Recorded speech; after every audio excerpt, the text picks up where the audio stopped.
ദൈവം എന്നെ വീണ്ടും ശിക്ഷിച്ചുന്നോ പരീക്ഷിച്ചുന്നോ എന്താ പറയേണ്ടതെന്ന് എനിക്കറിയില്ല. എൻ്റെ എനിമികൾ പറയും പോലെ ദൈവം എന്നെ കാര്യമായിട്ടൊന്ന് പരീക്ഷിച്ചു. എന്ത് ചെയ്യാനാ? ദൈവങ്ങൾക്കല്ലേ പരീക്ഷിക്കാൻ പറ്റുള്ളൂ. മനുഷ്യർക്ക് പരീക്ഷിക്കുന്നതിനെക്കാട്ടിലും നല്ലത് ദൈവങ്ങൾ പരീക്ഷിക്കുന്നതല്ലേ. എന്താണ് ഇത്ര വലിയ പരീക്ഷണം എന്നായിരിക്കും പലർക്കും സന്തോഷം വരുന്നൊരു സംഭവമാണ്. ഞാൻ കാരണം ഒരാളെങ്കിലും സന്തോഷിക്കുകയാണെങ്കിൽ അതിനേക്കാട്ടി വലിയ സന്തോഷം എനിക്ക് വേറെ എന്താ വെച്ചാൽ ദൈവം എന്നെ പരീക്ഷിച്ചു ഗൈസ്. എന്തുവാ സംഭവം എന്ന് എനിക്കറിയില്ല. കൈയിൻ്റെ ഇവിടെ ഭയങ്കര കടച്ചിൽ എന്ന് വെച്ചാൽ ഭയങ്കര കടച്ചിൽ. അപ്പോൾ എനിക്കിപ്പോൾ പ്രത്യേകിച്ച് കൈക്ക് എന്തെങ്കിലും പറ്റിയോ എന്ന് ചോദിച്ചാൽ എൻ്റെ അറിവിലൊന്നും പറ്റിയിട്ടില്ല. പക്ഷേ ഞാൻ പറഞ്ഞല്ലോ, എനിക്ക് മൈഗ്രെയിൻ ഉണ്ടായിട്ട് ഇഞ്ചക്ഷൻ ചെയ്യാറുണ്ടായിരുന്നു. അപ്പോൾ ഞാൻ പല വീഡിയോസിലും ആ ഒരു ഇഞ്ചക്ഷൻ ചെയ്യുന്നതിൻ്റെ വീഡിയോസ് എടുത്ത് പോസ്റ്റ് ചെയ്തിട്ടുണ്ടായി, പല വ്ളോഗായിട്ട്. അപ്പോൾ അതിൽ തന്നെ നിങ്ങൾക്ക് കാണാം, എനിക്കൊരു വെയിൻ കിട്ടണം എന്നുണ്ടെങ്കിൽ മിനിമം ഒരു 5 കുത്ത് 6 കുത്ത് 10 കുത്ത് വരെ കുത്തിയ ദിവസങ്ങളുണ്ട്. എനിക്കിതേ സെൻട്രൽ വെയിനിൽ വരെ ഇഞ്ചക്ഷൻ ചെയ്തിട്ടുണ്ട് കേട്ടോ. ഈ സെൻട്രൽ വെയിനിൽ ഇഞ്ചക്ഷൻ ചെയ്യുമല്ലോ അല്ലെ, എമർജൻസി ഘട്ടങ്ങളിലാണോ ഈ ഒരു വെയിനിൻ്റെ അകത്ത് നമ്മൾ ഇഞ്ചക്ഷൻ ചെയ്യുക. അപ്പോൾ ഇവരെവിടെ കുത്തിയിട്ട് എനിക്ക് കിട്ടാഞ്ഞിട്ട് ഒടുക്കം ഡോക്ടറും സിസ്റ്ററും കൂടി തീരുമാനിച്ച് നമ്മൾ സെൻട്രൽ വെയിനിൽ കുത്തുക, വേറെ എവിടെയും കിട്ടുന്നില്ല എന്ന് പറഞ്ഞിട്ട് എനിക്ക് സെൻട്രൽ വെയിനിൽ വരെ കുത്തിയിട്ടുണ്ട് കേട്ടോ. അപ്പോൾ ഒരു മാസങ്ങൾക്ക് മുമ്പ് അത് അങ്ങനെ കുത്തി എന്നല്ലാതെ ഈ ബാൻഡേജ് പഴയ ബാൻഡേജ് ആട്ടോ ഗൈസ്, കണ്ണിലെ ചേറൊക്കെ. അതെന്തുകൊണ്ടാണ് പറഞ്ഞതെന്നറിയോ? ഇത് കണ്ടിട്ട് സന്തോഷിക്കുന്ന കുറേ ആൾക്കാരുണ്ടാവും. ജസ്റ്റ് ഹോസ്പിറ്റലിൽ കാണിച്ച് ബാൻഡേജ് ഒക്കെ ഇട്ടത്. ഇത് ഓൾറെഡി എൻ്റെ കയ്യിൽ ഇതിട്ടാൽ 2 3 അങ്ങാനുണ്ട്. ഈ ഒരു പൊസിഷൻ വരെ ബാൻഡേജ് ഉള്ളൊരു സാധനം. അപ്പോൾ അതെന്താ സംഭവം എന്ന് വെച്ചാൽ, ഞാൻ കണ്ടിന്യൂസ് ആയിട്ട് ഇരുന്ന് വരയ്ക്കുന്നത് കൊണ്ട് എനിക്ക് പെട്ടെന്ന് കൈക്കടച്ചിൽ വരും. അപ്പോൾ ഇത് റിവേഴ്സബിളാണ്. ഇത് റൈറ്റിനൂടെ ലെഫ്റ്റിനൂടെ അങ്ങനത്തെ ഒരു സംഭവമാണ് ഇത്. അപ്പോൾ ഈ ഒരു സംഭവം സ്റ്റോക്ക് ഉണ്ട്. അപ്പോൾ ഞാനിതൊന്ന് എനിക്കൊരു കൈക്ക് കടച്ചിലിനൊരു സമാധാനം കിട്ടാൻ വേണ്ടിയിട്ട് എടുത്തിട്ടതാണ്. അപ്പോൾ ഇതിൻ്റെ ഞാൻ പറഞ്ഞല്ലോ കുറേ സംഭവങ്ങൾ ഇവിടെ ഉണ്ട്. ഞാൻ കണ്ടിന്യൂസ് വരയ്ക്കുന്നതുകൊണ്ട് എനിക്ക് ഓർത്തോ എഴുതി തന്നൊരു സംഭവമാണ് ഈ ഒരു സാധനം. എനിക്ക് ഒരു ഡോക്ടറുണ്ട്, എൻ്റെ ഒരു സുഹൃത്ത് പ്രശാന്ത് ഡോക്ടർ എന്ന് പറഞ്ഞിട്ടുള്ള. അപ്പോൾ ഡോക്ടർ പറയും അധികം സ്ട്രെയിൻ ചെയ്യരുത്. കാരണം നമ്മുടെ കൈയാണെങ്കിൽ പോലും ഒരു ദിവസത്തിൽ പകുതി മുക്കാൽ സമയവും ഇരുന്ന് വരയ്ക്കുക എന്ന് പറയുമ്പോൾ കൈക്ക് ഭയങ്കര സ്ട്രെയിൻ കൊടുക്കലാണല്ലോ. നമ്മൾ വരയ്ക്കുകയാണെങ്കിൽ പോലും അത് നല്ല സ്ട്രെയിനാണെന്ന് പറയും. എനിക്കിതേ ഇവിടെ ഇങ്ങ് വണ്ണം വെച്ചിട്ട് പോരും. അങ്ങനത്തെ ഒരു സാഹചര്യം ഉണ്ട്. അത് ചിലപ്പം ദൈവം പരീക്ഷിക്കുന്നതായിരിക്കും കേട്ടോ, മേ ബി, എനിക്കറിയില്ലേ. അങ്ങനെ അല്ല, എൻ്റെ എനിമി അങ്ങനെയാണ് പറയുന്നത്, അതുകൊണ്ട് പറയുന്നതാട്ടോ ഗൈസ്, വേറെ ഒന്നും വിചാരിക്കരുത്. അപ്പോൾ ഇവിടെ ഇങ്ങനെ വീങ്ങിങ് പോരും. നമ്മൾ എനിക്ക് ഓവർലോഡ് വർക്കുള്ള സമയത്ത് ഞാൻ മെനക്കെട്ട് വരയ്ക്കാറുണ്ട് ആ ഒരു സമയത്ത്. അപ്പോൾ അതിനെ കവർ ചെയ്യാൻ വേണ്ടിയിട്ടാണ് ഇങ്ങനെ. ഇതൊരു സൗണ്ട് കേട്ടില്ല, ഇവിടെ ഒരു സ്കെയില് പോലുള്ള ഒരു സംഭവമാണ്. ഇത് മടങ്ങിയൊന്നുമില്ല, ഭയങ്കര റിലാക്സ് ആട്ടോ കൈക്ക് ഇതിട്ടാൽ. അപ്പം ദൈവം എന്നെ പരീക്ഷിച്ചു എന്നുള്ളത് പലർക്കും സന്തോഷകരമായിട്ടുള്ളൊരു സംഭവമാണ്. ഞാൻ എൻ്റെ കൈയിൻ്റെ മുകളിൽ നിന്നേ വള ഊരി. അപ്പം അരുണും എൻ്റെ മൂത്ത സിസ്റ്ററും പറഞ്ഞു, നീ കൈയിന്മേലുള്ള വളയൊന്നൂരി. ഇത് കാരണം എനിക്ക് കൈക്ക് ഇവിടെ അങ്ങനെ ടൈറ്റായിട്ട് നിൽക്കുന്നുണ്ട്. അപ്പോൾ അവർ പറഞ്ഞു ഇത് ടൈറ്റായി നിൽക്കുന്നതുകൊണ്ട് ബ്ലഡ് സർക്കുലേഷൻ സോറി ഗൈസ്, അപ്പം അത് നിന്ന് പോയിട്ടാണോ എന്നുള്ളത് അറിയില്ല. പക്ഷേ ഇത് ഊരിയപ്പോൾ നല്ല മാറ്റമുണ്ട് കേട്ടോ. ഇന്നലെ എനിക്ക് അതേപോലെ കടച്ചിലെടുത്തിട്ട് ഞാനിത് അവനെ കൊണ്ട് ഊരിപ്പിച്ച. എനിക്ക് ഒറ്റ ഊരാൻ ഇത് ഭയങ്കര ബുദ്ധിമുട്ടുള്ളൊരു സംഭവമാണ്. അപ്പോൾ ഇന്ന് കൈ കടച്ചിലെടുക്കുന്നതെന്ന് അറിയുമ്പോൾ ഹോസ്പിറ്റലിൽ പോയി വരുന്ന സമയത്ത് തന്നെ അവനിത് വേഗം അയച്ചു തന്നു. അപ്പം അത് നമ്മുടെ കൈയുടെ ഈയൊരു ഞാൻ ജസ്റ്റ് കാണിച്ചു തരാം. ഇത് ചിലപ്പോൾ ഇട്ടാൽ ഊരാൻ കിട്ടില്ല, അതുകൊണ്ട് ഞാൻ ഇടുന്നില്ലതാ. നമ്മുടെ ഈ ഒരു ഇതിന് കണക്കായിട്ടുള്ളൊരു സംഭവമാണ്. അപ്പോൾ അതുകൊണ്ടാണോ എനിക്ക് പെയിൻ വന്നത് എന്ന് എനിക്കറിയില്ല. അപ്പം അവരൊക്കെ പറഞ്ഞു നീ ഇതൊന്ന് ഊരി വെച്ച് നോക്ക്. കാരണം ഇത് ഞാൻ സ്ഥിരമായിട്ട് ഡെയിലി യൂസ് ചെയ്യാത്തൊരു സംഭവമാണ്. ഞാൻ പറഞ്ഞില്ലേ ഇത് കുറച്ച് കോസ്റ്റ്ലി കല്ലാണ്. ഇതിൻ്റെ തൊട്ടടുത്തുള്ളതൊക്കെ കോസ്റ്റ്ലി കല്ല, എന്ത് കല്ലാന്ന് ഞാൻ പറയുന്നില്ല ഗൈസ്. അപ്പോൾ ഇത് ഡെയിലി യൂസ് ചെയ്യുമ്പം എന്തെങ്കിലും തട്ടിയോ മുട്ടിയൊക്കെ ഈ സ്റ്റോൺ എടുത്ത് പോയാൽ പോയല്ലോ. പക്ഷേ ഞാൻ നല്ല കുട്ടിയായതുകൊണ്ട് വീട്ടിൽ ജോലികളൊന്നും ചെയ്യാത്തത് കൊണ്ടും ഈ സാധനം ഞാൻ സ്ഥിരമായിട്ടിടും. കാരണം എനിക്ക് വീട്ടിൽ ഹെവി ആയിട്ടുള്ള വർക്കുകളും കാര്യങ്ങളൊന്നും ഇല്ലല്ലോ. ഒന്നെങ്കിലും മുറ്റടിച്ച് വരുന്നതും ഇതും തമ്മിൽ യാതൊരു ബന്ധവും ഇല്ല കേട്ടോ. മുറ്റടിച്ച് വരാൻ നിൽക്കല്ല, പറമ്പൊക്കെ പുറത്തുനിന്നൊരു ചേട്ടൻ വന്നിട്ട് വൃത്തിയാക്കി തരില്ല കേട്ടോ. അതേപോലെ വീട്ടിൽ തന്നെ ഇപ്പം പണ്ടത്തെ കാലത്തൊക്കെ ആണെങ്കിൽ നമ്മൾ വെണ്ണീരൊക്കെ ഇട്ട് പാത്രമൊക്കെ കഴുകുമെന്ന് വിചാരിക്കും. ഇപ്പോഴത്തെ കാലത്ത് അതൊന്നും ഇല്ലല്ലോ. എനിക്കിവിടെ പാത്രമൊക്കെ അമ്മ ഡെയിലി ഫുഡ് കൊണ്ടുവരുന്ന സമയത്ത് അമ്മ കഴുകി വെക്കലാട്ടോ ഉള്ളത്. പറയുന്നതിന് എന്താ, അപ്പം അല്ലേ പിന്നെ അടിച്ച് വരിക തുടയ്ക്കാനൊക്കെ സ്പിം ഓഫാണ്, നമുക്ക് ഒന്നും ചെയ്യേണ്ട ആവശ്യമില്ല.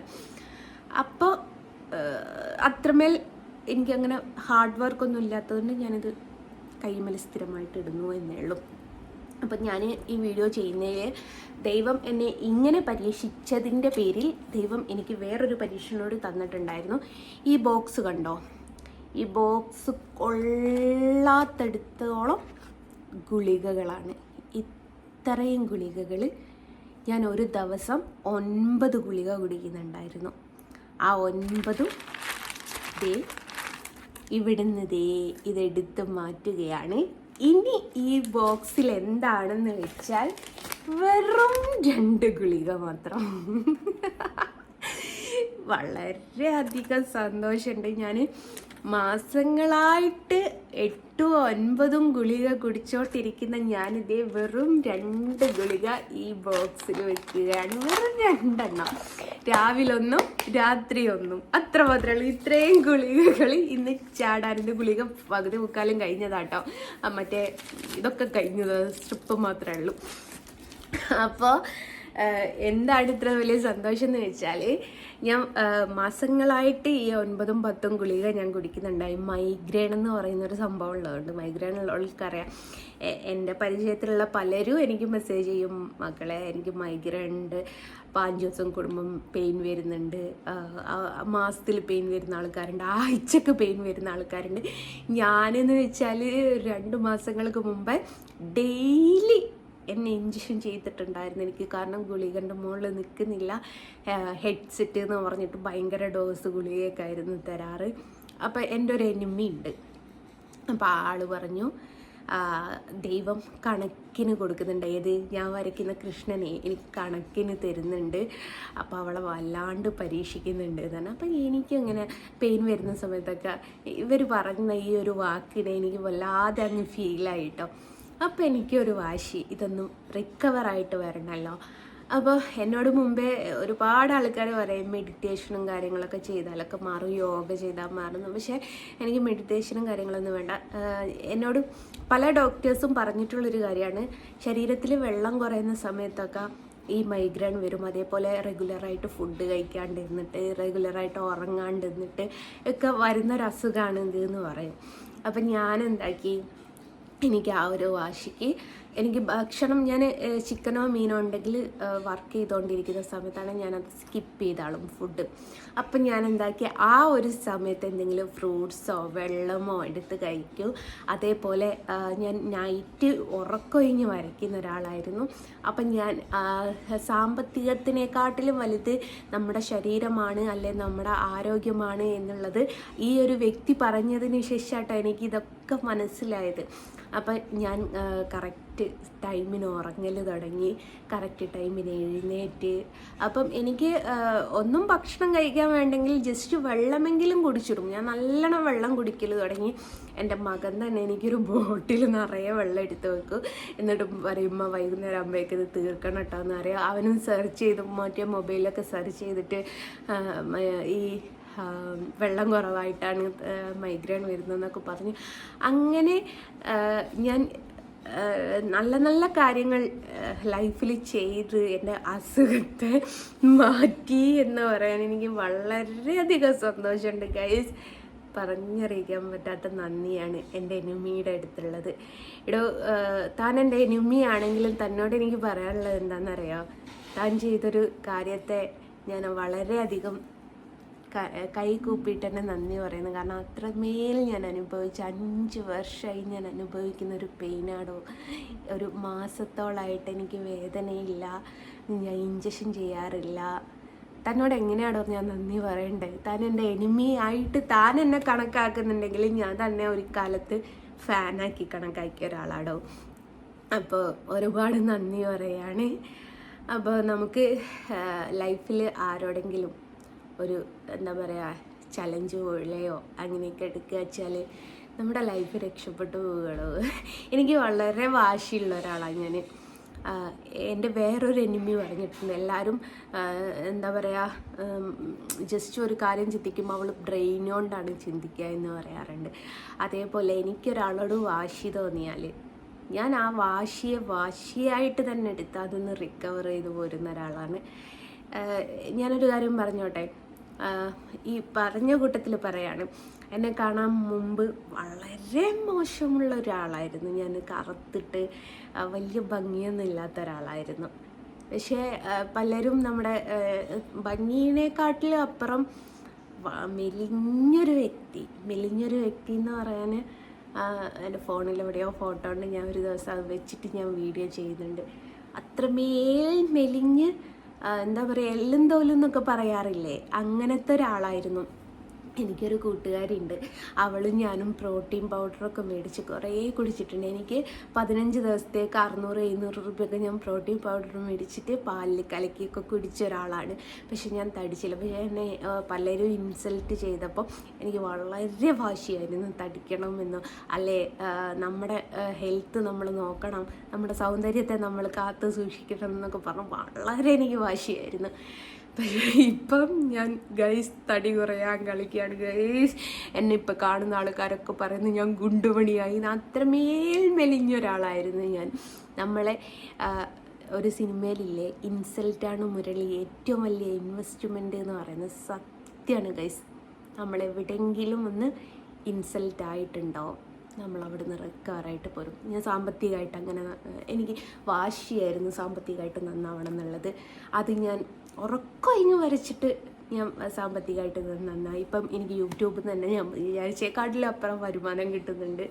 ഇപ്പുറത്തും ഇന്ന് ആരോടും തമാശയൊക്കെ ആണോ സീരിയസ് ആയിട്ടാണോ എന്ന് അറിയില്ല, സ്റ്റാറിന് ഞാനും മറ്റേ ഫ്രെയിം എടുക്കുന്ന ഷോപ്പിൽ നിന്ന് അവർ പറഞ്ഞിട്ടുണ്ട്, നീ ഇപ്പം ആളിപ്പോൾ യൂട്യൂബ് ചാനൽ തുടങ്ങിയതുകൊണ്ട് പിന്നെ വർക്ക് കുറച്ചിട്ടുണ്ടല്ലേ. ഞാൻ വളരെ വർക്ക് മടിയായി, കാരണം ഇതിലിങ്ങനെ വീഡിയോ ചെയ്താൽ മതിയല്ലോ, വെറുതെ പൈസ കിട്ടിയല്ലോ എന്നുള്ളൊരു ചിന്താഗതിയിൽ ഞാനിപ്പോൾ വീഡിയോയും ഫോക്കസ് ചെയ്യുന്നുണ്ട്, വർക്കും ഫോക്കസ് ചെയ്യുന്നുണ്ട് കേട്ടോ, ഇല്ലയെന്നൊന്നും പറയുന്നില്ല. പക്ഷേ ആദ്യം എടുക്കുന്നതിനെക്കാട്ടിലും വർക്കിൻ്റെ ഒരു പകുതി 3/4 ഭാഗം കുറഞ്ഞിട്ടുണ്ട്. കാരണം ഈ വീഡിയോസ് മാത്രമല്ല കേട്ടോ അതിന് കാരണം, ഞാൻ പറഞ്ഞില്ലേ കറക്റ്റ് സമയത്ത് ഉറങ്ങുക, ഭക്ഷണം കഴിക്കുക, ഇതൊക്കെ ഞാൻ റെഗുലറായിട്ട് ചെയ്യുന്നുണ്ട്.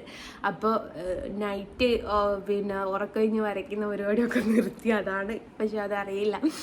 അപ്പം അങ്ങനെയാണ്. അപ്പോൾ ആർക്കെങ്കിലും ലൈഫിൽ റിക്കവറായിട്ടല്ലേ സാമ്പത്തികമായിട്ടാണെങ്കിൽ പോലും നമുക്കൊരു നേട്ടം കിട്ടണം എന്ന് ആഗ്രഹിക്കുന്ന ആൾക്കാരാണോ നിങ്ങൾ എങ്കിൽ ആരോടെങ്കിലും ഒരു ചലഞ്ച് ഏറ്റെടുത്താൽ മതി, നമ്മൾ ലൈഫിൽ റിക്കവറായിട്ട് പോരേ. എനിക്ക് ഈ നെഗറ്റീവ്സ് ഇടുന്ന ആൾക്കാരോടൊക്കെ ഭയങ്കര ബഹുമാനമാണ്. കാരണം അവരുടെ ഒരു നെഗറ്റീവിന് നമ്മൾ എത്രത്തോളം വലിയ പോസിറ്റീവാണ് നമ്മുടെ ലൈഫിൽ കിട്ടുക എന്നുള്ളത് അവർ ചിന്തിക്കുന്ന പോലുമില്ല. കാരണം അവർ നമ്മളെ ഇൻസൾട്ട് ചെയ്യുന്നതിനെ അനുസരിച്ച് നമുക്ക് അവരെക്കാട്ടിലും നല്ല രീതിയിൽ ജീവിച്ച് കാണിച്ചു കൊടുക്കണം എന്നുള്ളൊരു വാശി ഉണ്ടല്ലോ, ആ വാശി നമ്മളെ നല്ലൊരു നിലയിലേക്ക് എത്തിക്കും, ഉറപ്പായിട്ടുള്ള കാര്യമാണ്. അപ്പോൾ ദൈവം എന്നെ പരീക്ഷിച്ച കഥകൾ ഇത്ര മാത്രമേ ഉള്ളൂ. ഇഷ്ടമായിക്കെങ്കിൽ like and share and comment. Okay, Tata.